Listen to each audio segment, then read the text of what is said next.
Bienvenidos a los coloquios de iSanidad. Soy Cristina Cebrián y hoy vamos a hablar de las soluciones auditivas implantables que tienen a su disposición los profesionales de otorrinolaringología y del área de la audición para ofrecer a sus pacientes.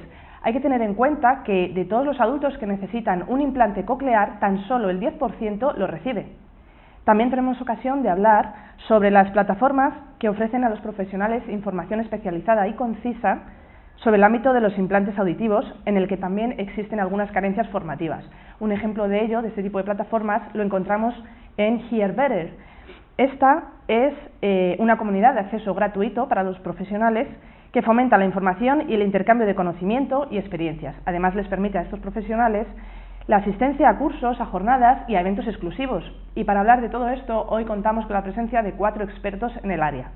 En primer lugar, tenemos al doctor Íñigo Ruiz de Erenchun. Él es jefe de sección de la Unidad de Otología y Neurootología del Complejo Hospitalario de Navarra y también es coordinador del Programa de Implantes Cocleares de Navarra. Bienvenido. Buenos días, muchas gracias.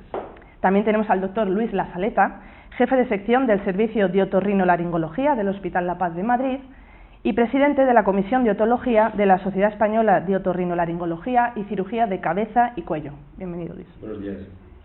También tenemos a su lado al doctor Rubén Polo, jefe de sección de otología y base de cráneo lateral del Servicio de Otorrinolaringología del Hospital Ramón y Cajal de Madrid.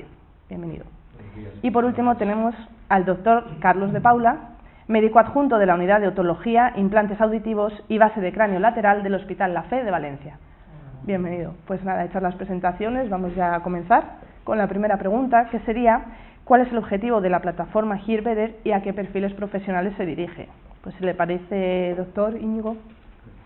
Pues sí, la plataforma Hear Better pues es una plataforma que se desarrolló a raíz de unos estudios que se hicieron a nivel europeo donde se detectó pues bueno, la necesidad o la conveniencia de crear una plataforma enfocada exclusivamente a profesionales de la otorrinolaringología, ¿no? En esta plataforma se permite el acceso de una forma abierta pues a contactos con compañeros, a foros con información, con vídeos, artículos, trabajos que se puede compartir y permite pues también de una forma privada pues contactar con especialistas para intercambiar pues trabajos y opiniones, ¿no? Entonces en este foro pues permite compartir información, actualización y pues bueno todas las novedades que podemos tener en el campo de los implantes auditivos, ¿no?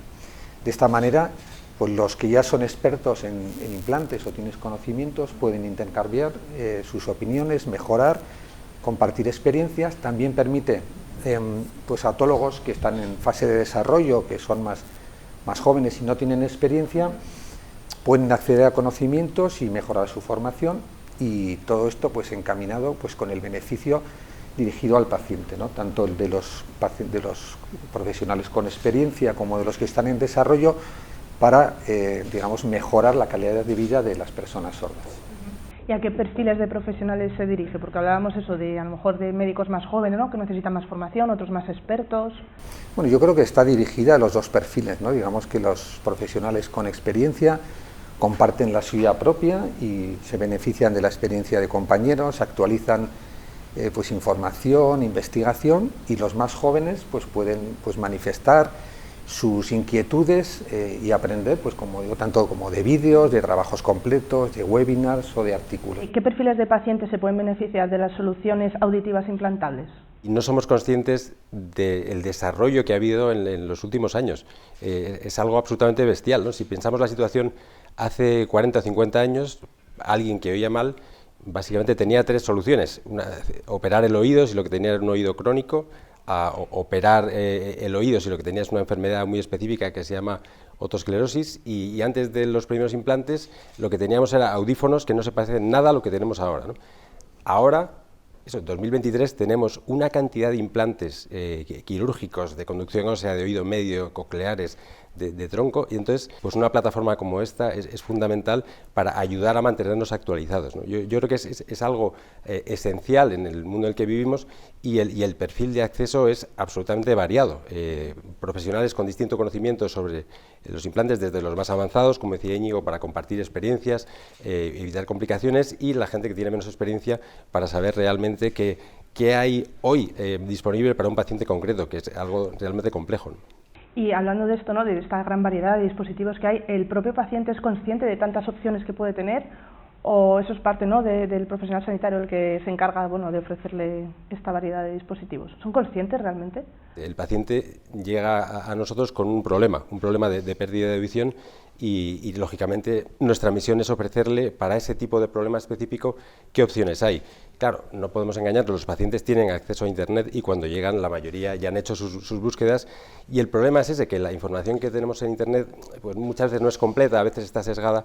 Entonces este tipo de plataformas más amplias yo creo que ayuda a que los profesionales tengan ese acceso más actualizado para poder dar la información concreta y ofrecer las distintas soluciones, que muchas veces no es una solo, sino varias, para un problema concreto. Hablando un poco ya más en concreto, ¿no?, el implante coclear, ¿para qué tipo de pacientes está indicado y en cuáles el implante de conducción ósea? Pues en general yo hablaría de dos grandes grupos. Los implantes cocleares fundamentalmente estarían indicados para aquellos pacientes en los que ya hay una pérdida auditiva en grado de severidad a profundo, y los implantes de conducción ósea lo que se caracterizan fundamentalmente es porque utilizan a través de la conducción, a través del hueso, la reserva auditiva del paciente. Y pues en función sobre todo de una valoración individualizada veremos qué implante está indicado para cada paciente. Hoy en día hay tanta variedad de dispositivos y tanta variedad de que muchas veces se te están superponiendo las indicaciones de unos implantes con los de otros, o incluso con las soluciones auditivas convencionales. Entonces yo me pongo un poco en el momento actual y cómo va a evolucionar tanto la audición del paciente ahora, o sea, cómo está ahora y cómo va a evolucionar en el futuro. Según eso intentas buscar la mejor solución auditiva tanto ahora como para lo que va a pasar en los próximos años. A principios del siglo XXI había un amplio grupo de pacientes, pues pacientes con otitis crónicas, con hipoacusias mixtas, pues moderadas, a los cuales no podíamos dar una respuesta. En estos 15 o 20 años pues se han desarrollado implantes de autoconducción ósea de todo tipo, los implantes de oído medio, los implantes cocleares han extendido sus indicaciones. Nuestra obligación es tener pues el conocimiento de todos ellos y poder elegir entre todos ellos el mejor para cada paciente, ¿no? Este es un caso claro, ¿no?, de cómo gracias a este tipo de plataformas pueden consultar, ¿no?, de oye, tengo este paciente que me recomendáis, tengo dudas, ¿no?, de si utilizar este tipo de implante o no. Exacto, basarse un poco en la experiencia de la gente que ve más volumen de pacientes para ver en estos casos que tienes varias opciones, cuál puede ser la mejor opción para el paciente. Yo creo que esta plataforma, puntualizar simplemente que es muy interesante para, además de los profesionales que nos dedicamos a la audición y a los implantes auditivos, para los profesionales de otorrinolaringología en general, que quizá no ven tanto estos pacientes, pero sí que tengan un conocimiento, digamos, de lo más actualizado que tenemos ahora mismo en el tema, pues para poder ofrecer a sus pacientes la mejor solución auditiva. En el caso del implante coclear, ¿cómo varían las intervenciones entre los casos habituales y los especiales, como pueden ser las malformaciones? Cuando pasamos de ese implante convencional o habitual a los implantes complejos, entre los cuales se incluyen las malformaciones, el salto cualitativo es bestial. O sea, llegamos a una complejidad quirúrgica, sobre todo en algunos casos, extrema, ¿no? Ahí tenemos que enfrentarnos a un oído donde las situaciones anatómicas no son las habituales, nos vamos a encontrar el nervio facial donde no esperamos encontrarlo, va a ser difícil localizar incluso la cóclea, la entrada de la cóclea. Es una cirugía que debemos preparar muy bien. Hay herramientas específicas de planificación quirúrgica que son muy útiles para eso. Debemos elegir una guía de electrodos adecuada para cada caso. A veces tenemos que incluso cambiar el abordaje habitual. Para esos casos especiales tenemos unas pruebas de imagen y podemos hacer unos estudios, incluso podemos medir la longitud de los caracoles, las orientaciones de los caracoles, y sabemos prácticamente sabemos a dónde vamos. En cualquier caso, siempre puede haber complicaciones, ¿no? En ambos, a lo mejor un poco más en el caso de las malformaciones. Toda cirugía tiene posibles complicaciones, pero es una cirugía que estamos haciendo a niños de 6-8 meses y a mayores de 80 años. Quiero decir que es una cirugía muy controlada, con un riesgo de complicaciones muy bajo. ¿Qué importancia tiene contar con diferentes guías de electrodos? Pues hombre, yo creo que es fundamental, sobre todo para los tiempos que corren, que va orientado a optimizar el tratamiento de cada paciente que necesita un implante coclear. No todas las cócleas o caracoles tienen la misma longitud. Entonces, de hecho, se está buscando la personalización, que yo creo que es hacia donde puede ir encaminado el futuro, hacia la personalización de las guías de electrodos. Es decir, cada paciente puede necesitar una guía más larga o una guía más corta en función del tamaño de su caracol. Y, lógicamente, lo que se ha comentado antes, para un paciente convencional de implante coclear, probablemente vamos a poder cubrir con una o dos guías de electrodos prácticamente la totalidad, pues, por encima del 95% de los pacientes. Pero luego, sobre todo, hay un grupo especial, y me voy al grupo de los pacientes con malformaciones, en los que tienen pues, cócleas más pequeñitas o tienen cócleas con malformaciones, en los que ahí sí que vamos a necesitar distintas guías de electrodos. Tenemos más riesgo cuando abrimos la cóclea de tener una fístula de líquido cefalorraquídeo, que es una complicación que puede ser seria.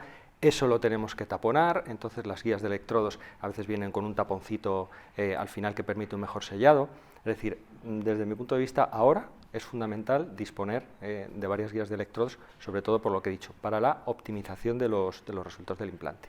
Yo creo que eso no hay discusión, es decir, creo que es el presente, es el futuro, la personalización de las guías de electrodos, sobre todo en esos tipos de casos que se salen de la normalidad. La personalización del tratamiento para buscar la longitud de la guía adecuada para que, por un lado, podamos cubrir la cóclea lo más posible y tener los mejores resultados, pero a la vez ser lo más cuidadosos posibles con esos posibles restos auditivos que queden en la cóclea, ¿no? A veces se nos olvida la longitud de la cóclea es súper variable, o sea, prácticamente entre 25 y 45 milímetros, que es una variación bestial.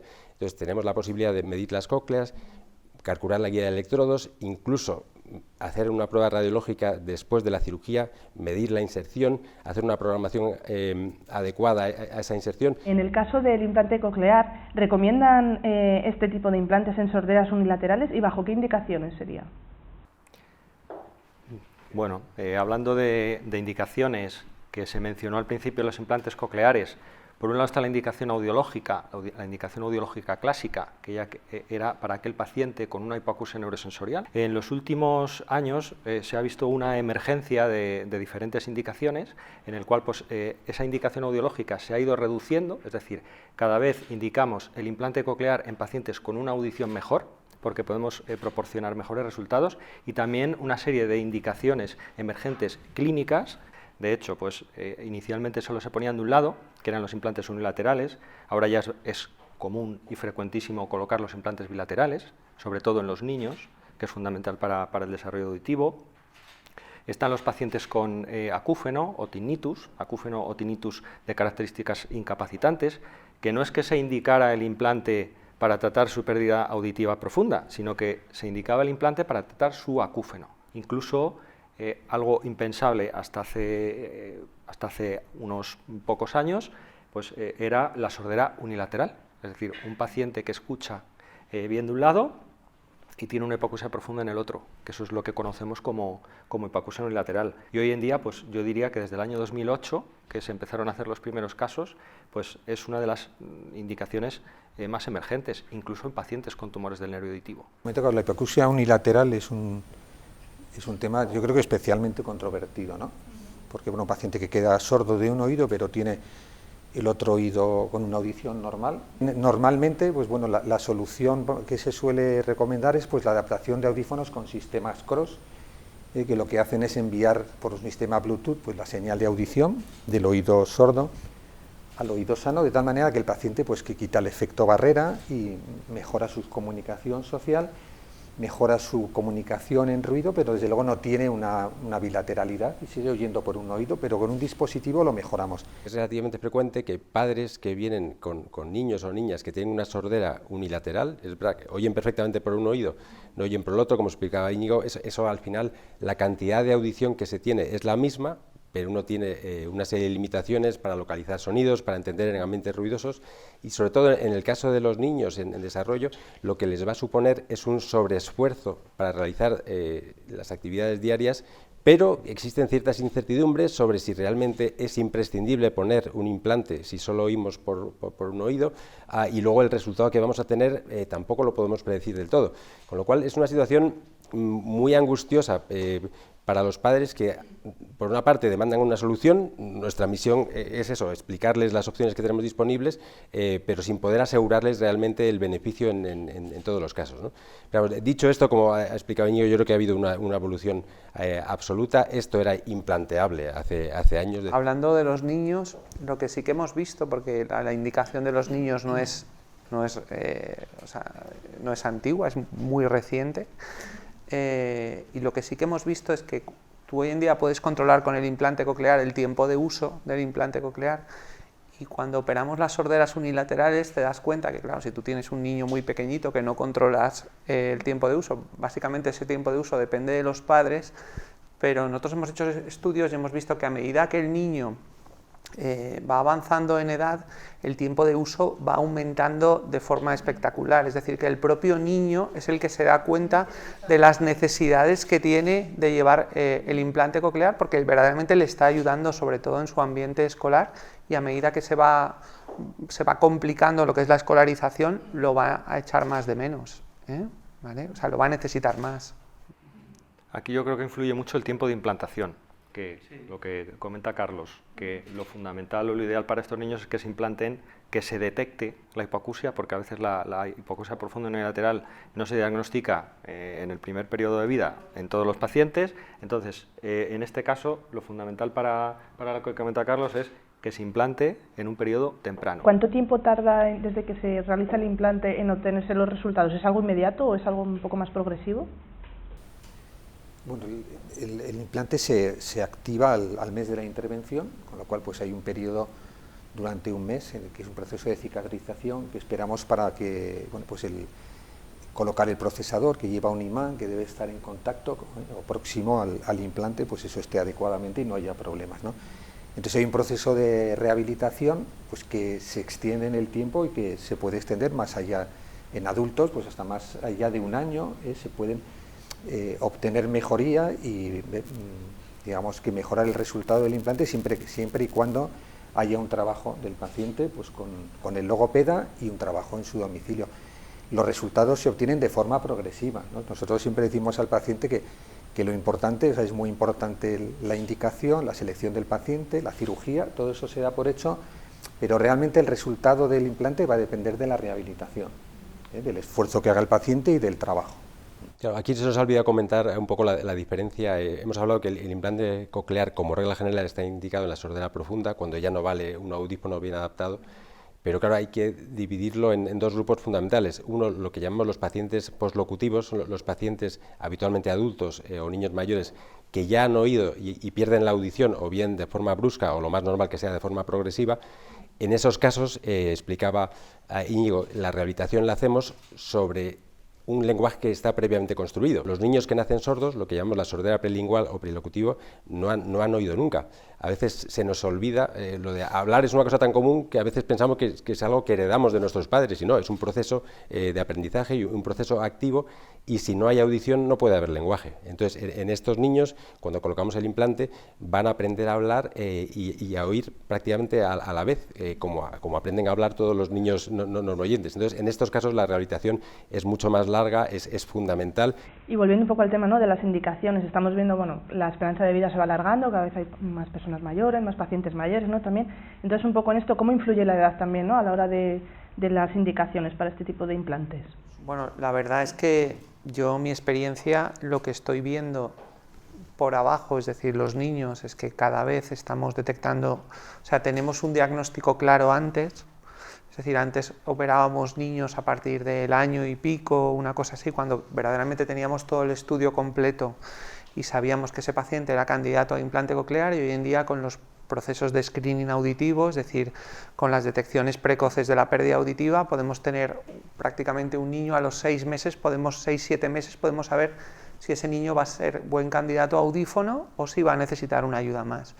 Y luego, por el otro extremo, por el extremo de arriba, pues un poco lo que estábamos hablando antes, es decir, hoy en día hay pacientes de 70, 80 años que están perfectamente, con unas condiciones perfectas, y que la ayuda que les va a proporcionar un implante coclear es fundamental para los años que le queden de vida, que pueden ser 10, 15, y eso se ha visto que es coste-beneficio, es decir, que en esos casos el implante coclear va a ser efectivo desde el punto de vista de evitar problemas para esos pacientes.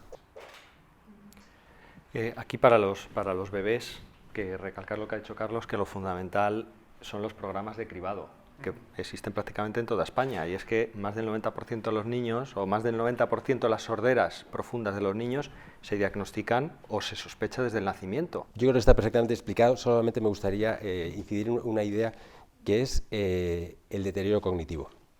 Vivimos en una población envejecida, cada vez tenemos más familiares que van teniendo un deterioro cognitivo habitualmente leve, entonces no hay un límite superior para colocar un implante coclear. Pero hay una vuelta de tuerca más, que es que cada vez hay más estudios, y en La Paz incluso hemos realizado varios sobre este tema, entre la relación entre la pérdida de audición y el deterioro cognitivo, que lo podemos ver a la vez como el restablecimiento de la audición y la mejora del deterioro cognitivo. Entonces, entre las causas que generan demencia o deterioro cognitivo hay varias, pero una de ellas es la pérdida de audición. Entonces estamos viendo que pacientes mayores con deterioro cognitivo leve, cuando se restablece la audición con un implante coclear, podemos mejorar no solo la audición, sino que incluso ese deterioro cognitivo, ¿no?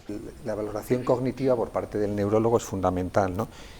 Y bueno, pues solo por decir pues que hasta hace no mucho, pues por tener ya más de 65 años, pues realmente no se implantaban los pacientes, ¿no? Era un límite de edad que estaba ahí puesto, pero bueno, los estudios que se han hecho, pues bueno, se ve que el resultado desde el punto de vista audiológico en pacientes mayores de 65 años es prácticamente similar al de pacientes más jóvenes, ¿no? Yo creo que la limitación de la indicación, como he dicho, pues está condicionado pues el deterioro cognitivo, el estado de salud del paciente y muchas veces el entorno, ¿no? Un niño, si no hace una rehabilitación, hemos tirado el implante al culo de la basura. No vale absolutamente para nada. Entonces tiene que haber un compromiso, en este caso, de los padres, y eso... Yo a veces me gusta recalcar que muchas veces, sobre todo siempre en el contexto en el que estamos ahora, que se toleran muy mal cualquier deficiencia o algo que no sea estar al 120%, muchas veces la angustia de los padres la transmiten a la cirugía del implante. Entonces es como que tenemos un problema, lo hemos diagnosticado, vamos a ponerle solución, y ven que la solución acaba el día de la cirugía del implante, pero no, ahí empieza la rehabilitación, y ahí empieza, y es duro, o sea que muchas tardes acompañándolo, haciendo trabajo en casa, ¿no? De hacérselo entender a los... Claro, pero es lo más importante, porque es la herramienta sin la cual todo el proceso no va a funcionar. Bueno, hemos hablado del implante coclear, pero existen también otros métodos y otras técnicas, ¿no? Por ejemplo, la técnica Bone Bridge, ¿en qué consiste esta técnica? Vamos a ver, el implante Bone Bridge es uno de los implantes de vía ósea que hay actualmente en el mercado. Las principales vía ósea, ¿qué significa? Pues que son implantes que mandan la señal directamente al caracol, saltándose lo que es la vía natural, que es la vía aérea, es decir, entonces es uno de los implantes que se denominan transcutáneos activos. Son transcutáneos porque la piel del paciente está íntegra, es decir, no hay nada que atraviese esa piel, a diferencia de otro tipo de implantes de vía ósea. Y son activos porque la mayoría de electrónica la llevan dentro del implante, y a través de un movimiento de transmisión ósea transmiten directamente al caracol. Entonces yo creo que en los últimos años ha sido una de las revoluciones que hemos tenido en implantes de vía ósea. El implante, el Bone Bridge, es un dispositivo semi-implantable, como ha dicho Carlos. Tiene una parte externa que es el procesador, y lo importante y lo novedoso de este implante es que mejora. Anteriormente teníamos implantes percutáneos que se colocaba un pilar a través de la piel, el generador de energía estaba fuera, digamos que la energía se transmitía desde el exterior hasta el hueso a través de un pilar que atraviesa la piel. Eso genera problemas en la piel en todos los pacientes con el paso de los años. Al final es un dispositivo que atraviesa la piel y eso es un problema, ¿no? El dispositivo Bone Bridge, como dice Carlos, tiene la parte activa debajo de la piel, de tal forma que cuando el paciente se quita el procesador externo, pues no hay nada a la vista, ¿no? Y nos evitamos todos los problemas que hay con la piel con este otro tipo de implantes, y además la parte activa está debajo de la piel, con lo cual la calidad del sonido pues es mejor, ¿no? Y teniendo en cuenta esta técnica, ¿cómo varía el abordaje en función de si el paciente es niño o es adulto? Cuando estamos hablando de niños, lo que necesitamos es una prueba de imagen para saber cuál va a ser la mejor ubicación del implante. Y según la prueba de imagen y según la patología previa del paciente, pues entonces vemos cuál es la mejor ubicación. Básicamente para el implante Bone Bridge hay 3 tipos de ubicación, que son la retrosigmoidea, la temporal y la transmastoidea, y según la mejor ubicación pues decidimos cuál va a ser la mejor localización del implante, ¿vale? Pero siempre basándonos en pruebas de imagen, y también hay que tener en cuenta que una de las indicaciones del Bone Bridge son las atresias, es decir, esos niños que nacen sin pabellón auricular y que luego van a necesitar una técnica de reconstrucción o alguna prótesis de anaplastología, alguna epítesis, y todas esas cosas hay que tenerlas en cuenta. Por ejemplo, si ese paciente se va a someter a ese tipo de cirugía, pues no puedes colocar en determinada situación el Bone Bridge, te tendrás que ir más arriba, más atrás, pero no lo puedes colocar en el mismo lecho quirúrgico, donde luego se va a hacer una reconstrucción. Se cumplen ahora 30 años del primer implante coclear y 10 desde la puesta en marcha de la técnica Bone Bridge que estamos hablando. ¿Cómo va a evolucionar la investigación en este sentido en los próximos años? Bueno, yo creo que hay una demanda general en el mercado de los implantes auditivos de que no se note, que no se vea. Es decir, que buscar procesadores lo más pequeños posibles y, si es posible, que no haya procesador, que sean dispositivos totalmente implantables. Yo creo que eso es una demanda del público, y eso es aplicable a los implantes cocleares de oído medio, a los implantes de conducción ósea. En el caso de los implantes cocleares, que quizá es donde más desarrollo de investigación hay, estamos ya con muchos avances. Hablábamos antes sobre los distintos tipos de guía de electrodo adaptados a cada cóclea, y el siguiente paso probablemente que ya se está poniendo en marcha es utilizar implantes que puedan introducir sustancias específicas en la cóclea para mejorar, digamos, el mantenimiento de esos restos auditivos que puedan quedar, hipotéticamente revertirlos, pero eso, a la vez estimular la cóclea y preservar los restos auditivos que haya, y luego, bueno, pues hay un horizonte mucho más lejano, que sería el restablecimiento de la audición, que puede estar combinado con estas tecnologías, pues pensando más en células madre, o bueno, este tipo de que de momento técnicas lejanas, pero que serían lo ideal. Un poco más a largo plazo. Claro, más a largo plazo, para restablecer no solo las neuronas, que es lo que estimula el implante coclear, sobre lo que ya hay algunos avances, sino las células ciliadas en un futuro más lejano. Yo añadiría quizás a lo que ha comentado Luis, pues las terapias génicas, es decir, el desarrollo de distintos tratamientos génicos para determinadas enfermedades. De hecho, bueno, nosotros estamos ahora barajando un programa para pacientes con una determinada mutación, que son mutaciones en el gen de la toferlina, que genera una hipoacusia profunda, y es posible que en el futuro se puedan beneficiar de una terapia génica diferente a las células madre. Y luego quizá también lo último, añadir a lo que ha comentado Luis, para minimizar el traumatismo que nosotros generamos cuando metemos el electrodo dentro del caracol, pues el uso de robots que nos asisten durante la inserción, que de hecho pues ya son el presente, pero yo creo que le falta todavía algo de desarrollo, minimizar tiempo quirúrgico, pero sobre todo yo creo que todo va orientado a pues preservar en lo máximo posible las estructuras de la cóclea cuando nosotros vamos a hacer la inserción del electrodo.